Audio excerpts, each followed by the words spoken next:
नमस्कार साथियों, मैं उठाने के बाद जगह जगह पर घुमाए।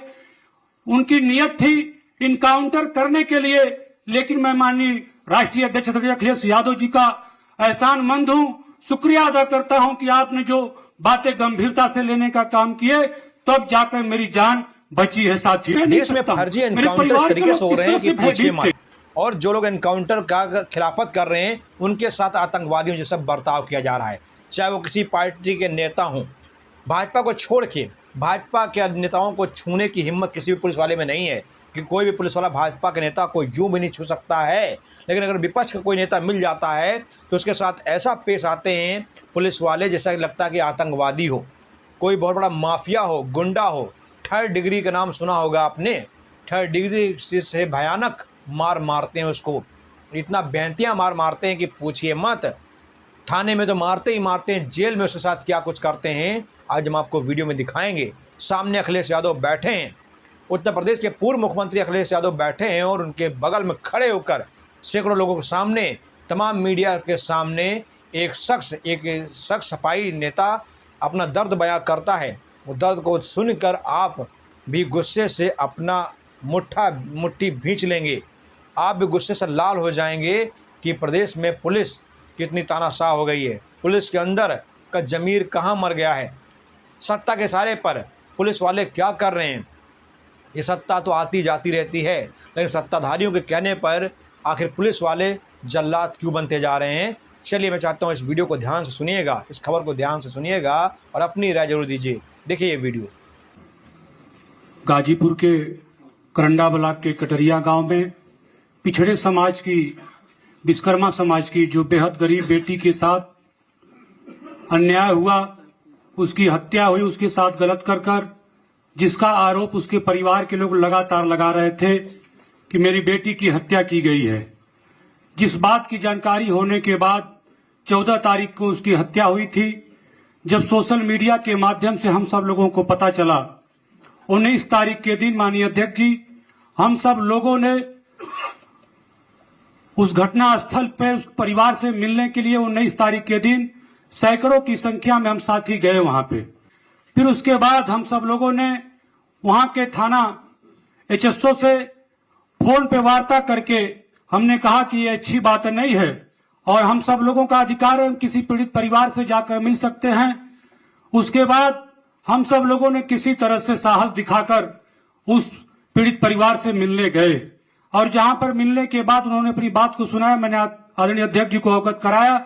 उसके बाद 22 तारीख के दिन समाजवादी पार्टी का डेलीगेशन जब कटरिया गांव में मिलने के लिए जाता है, जब तख्तों को बुलाकर ईटा पत्थर वहां पर रखे हुए थे और जब हम सब लोग वहां पर पहुंचे तो उससे पहले ही हम सब लोगों के खिलाफ नारेबाजी करके, और वहां पे आप सब लोगों ने देखा होगा मीडिया के साथी कि किस तरह से कौन से लोगों ने सबसे पहले ईटा पत्थर उठाकर चलाने का काम किए। ईमानदारी से इस बात को जिम्मेदारी के साथ मैं कह सकता हूं, और सब लोगों ने देखा होगा कि प्रधान, जो उस गांव का प्रधान प्रतिनिधि है, सबसे पहले ईटा उठाकर चढ़ाकर पत्थर करने का, फेंकने का काम करता है। हमारे डेलीगेशन के नेता आदरणीय रामाशर विश्वकर्मा जी के सर पे लगता है।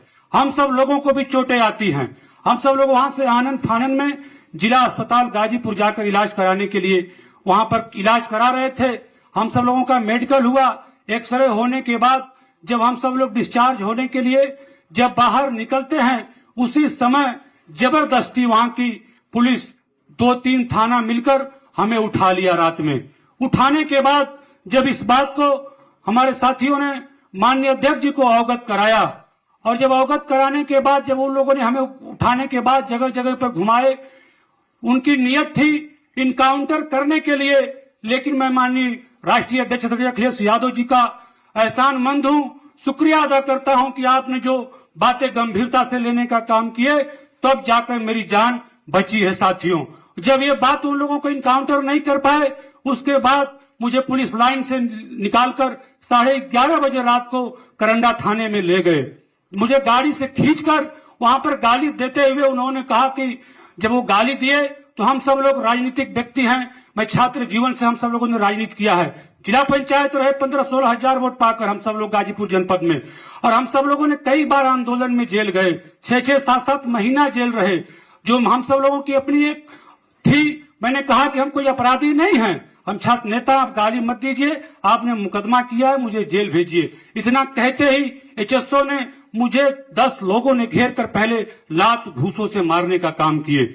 उसके बाद उससे भी जी नहीं भरता है तो मेरे तलवे को ऊपर करके सैकड़ों लाठियां मेरे तलवे में मारा गया। उसके बाद फिर उन्होंने कहा कि टहलाओ इसको। टहलाने के बाद उन्होंने कहा, और जब मारते थे तो कहते थे कि समाजवादी पार्टी मुर्दाबाद, और हमारे नेता को गाली दिलवाने के लिए जब मैं इस बात को नहीं कहता था तब और ज्यादा उन लोगों ने मुझे पट्टा जो होता है उन पट्टों से मुझे ब्रेक, जब लाठी से मारने के बाद जी नहीं भरा तो फिर पट्टों से मुझे मारा गया लिटाकर। उस पट्टे से भी जी नहीं भरा। उसके बाद बैठाकर मेरे नाक से ब्लड, कान से ब्लड आ गया माननी जी। उसके बाद बैठाकर जिस तरह से आदमी बेबस हो जाता है, मुझे बेबस करके मेरा दोनों हाथ आगे करवा के बोला कि हाथ आगे करो, और इस हाथ पर सैकड़ों पट्टा उन्होंने मुझे मारने का काम किए। उसके बाद भी जब उनका जी नहीं भरा तो जो उस पट्टे में जिस मुठिया लगी रहती है वो बहुत वजनदार होती है स्टील की, उस मुठिए से मेरे घुटनों पर, मेरे ज्वाइंट्स पे मारा गया है। और साथियों, जब सुबह हमारे मित्र नीरज त्रिपाठी जी जब मिलने के लिए, जिनको पता चलता है किसी तरह से मैंने एक मैसेज भिजवाया किसी के माध्यम के द्वारा, मुझे पानी नहीं दिया गया। भोर में किसी तरह से एक जो वहां का मुंशी था बेचारा, वो अच्छा नेक दिल इंसान था, भोर में लाकर मेरे ऊपर पानी छिड़क कर फिर किसी तरह से मुझे पानी पिलाया। सुबह मुझे इलाज के लिए आया गया। जो कपड़ा मेरा भीग गया था ब्लड से, उसको जबरदस्ती बदलवा कर मुझे थाने से दूसरा कपड़ा पहनाया गया। उसके बाद मुझे भेजा जाता है। जब हमारे मित्र नीरज त्रिपाठी जी जाते हैं तो उनको एचएसओ पहले उनका दोनों बाएं पकड़कर उनको भी मारने जाता है। तब उन्होंने कहा कि मैं एडवोकेट हूं, और जब उन्होंने अपना नाम सरनेम बताया कि मैं नीरज त्रिपाठी हूं, तब उन्होंने यहाँ के एसओ और 2-3 थानों के एसओ थे, उन्होंने बोला कि यार ब्राह्मण, तुम गुरु आदमी, क्या इन यादों के चक्कर में, जातीय हीरों के चक्कर में गाली देकर उनसे कहें, वहां पर मौजूद है, आप चाहेंगे तो उनसे पूछ सकते हैं मीडिया के साथी। इसलिए मैं कहना चाहता हूं कि इतनी बर्बरता होने के बाद अगर आप कहेंगे तो मैं अपनी चोटों को भी आप सब लोगों के बीच में दिखा सकता हूं। इसका वीडियो भी है मेरे पास जो मेरे मोबाइल में है। ये 8 दिन की बात की वीडियो है। 8 दिन की बात का एक डॉक्टर जो मेरी मदद किया जब मैं हॉस्पिटल में इलाज किया आया, और उसके बाद माननीय जी ने दबाव बनाए, तब जाकर मेरा बीएचयू में आकर किसी तरह से जब न्यूरो को सजेस्ट हुआ तो मेरा सीटी स्कैन कराया गया। ब्लड की क्लॉटिंग है। ब्लड की क्लॉटिंग के बाद जब मुझको 10 दिन बीएचयू में रखा गया, उसके बाद जब मेरी रिहाई होती है तब हम सब लोग घर आते हैं। आप देख सकते हैं, इसकी वीडियो भी है मेरे पास। जिन मीडिया साथियों को चाहेगा मैं आप सब लोगों के बीच में उपलब्ध करा दूंगा। इसलिए इस बर्बरता को इसी तरह से, इससे कम गाजीपुर में एक उपाध्याय को नौनहरा में आप सब लोगों ने देखा होगा कि किस तरह से उसको मार दिए, उन्होंने अपनी जान दे दी। वो भाजपा का कार्यकर्ता था। वहां के बार बार ये घटना वो एचएसओ गाली देकर और हम सब लोगों के साथ बर्बरता करने का काम किया साथियों। इसलिए मैं समाजवादी पार्टी और राष्ट्रीय अध्यक्ष जी का मैं शुक्रिया अदा करता हूं, पूरी समाजवादी पार्टी का। और जेल में जाने के बाद भी वहां का जेल का अधीक्षक जो हम सब लोगों को वहां पर वो कहता था कि जो कटरिया के लोग हैं उनको बाहर न निकलने दिया जाए, वहां भी हम सब लोगों के साथ अंदर भी प्रार्थना हुई। माननीय जी, अब मैं उस बात को कह नहीं सकता हूं। मेरे परिवार के लोग किस तरह से भयभीत थे। हम सब लोगों ने कभी भी समाजवादी पार्टी में हम लोग कई बार आंदोलन गए हैं, लेकिन कभी भी पुलिस हम लोगों के साथ ऐसी बर्बरता नहीं की थी। लेकिन उस रात को सोचकर जैसे ऐसे लगता था कि ये जुल्म की रात कितनी बहुत बड़ी भारी है। इस तरह से आज पूरे प्रदेश में हालात बने हुए हैं। और जेल में भी जब हमारे पार्टी के नेता जब लाल बिहारी यादव जी गए, हमारे राष्ट्रीय अध्यक्ष जी ने और नेताओं को भेजा, ओम प्रकाश सिंह जी को, आशुतोष सिन्हा जी को, सभी लोगों ने जाकर जब अधीक्षक पर दबाव बनाए मन्नू अंसारी, तब जाकर हम सब लोगों को जेल में भी राहत मिली। और जो खाना की स्थिति थी और दवा जेल में भी जब डॉक्टर हमको देते थे, जब सीटी स्कैन के लिए लिखते थे, तब डॉक्टरों के ऊपर भी वहां के डीएम एसपी और अधीक्षक दबाव बनाते थे कि नहीं, बाहर नहीं भेजना है दवा के लिए, यहीं पे इंतजाम करो, यहीं पे दवा कराओ। इसलिए अब मैं फिर एक बार पुनः पूरी समाजवादी पार्टी का, अपने नेता अखिलेश यादव जी का मैं शुक्रिया अदा करता हूं, एहसानमंद हूं कि आपकी वजह से आज मैं जिंदा हूं। बहुत बहुत धन्यवाद।